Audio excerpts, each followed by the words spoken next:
Bulletin లో breaking news చూస్తున్నాం. Fengal తుఫాను తీరం దాటి 2 రోజులు అవుతున్నా ఏపీని వర్షాలు వేడటం లేదు. తీరం దాటి తుఫాను వాయుగుండంగా బలహీనపడుతుండగా ఒంగోలు, చిత్తూరు, గుంటూరు జిల్లాలతో పాటు ఇటు తెలంగాణలోని కొన్ని ప్రాంతాల్లో భారీ వర్షాలు కురుస్తున్నాయి. సోమవారం ఒంగోలులో భారీ వర్షం కురిసింది. దీంతో రోడ్లన్నీ జలమయమయ్యాయి. ఇక బస్టాండ్ కూడలి, కర్నూలు రోడ్డులో భారీగా వర్షపు నీరు నిలిచింది.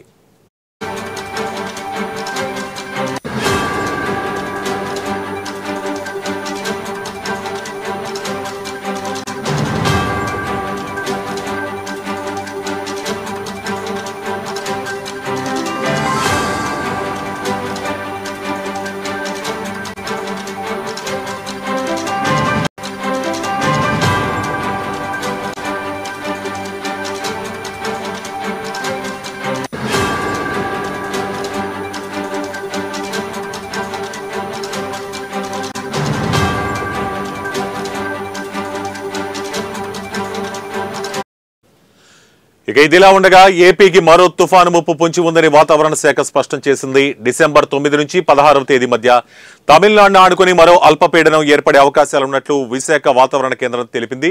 ఇదే జరిగితే దాని ప్రభావం ఎక్కువగా దక్షిణ కోస్తా జిల్లాలపైనే ఉండే అవకాశం ఉంది.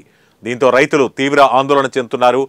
పంట చేతికొచ్చే సమయంలో ఈ వర్షాల వలన తీవ్రంగా నష్టపోవాల్సి వస్తుందంటూ ఆవేదన వ్యక్తం చేస్తున్నారు. ఇప్పటికే పలు ప్రాంతాల్లో పంటలు దారుణంగా దెబ్బతిన్నట్లు తెలుస్తోంది.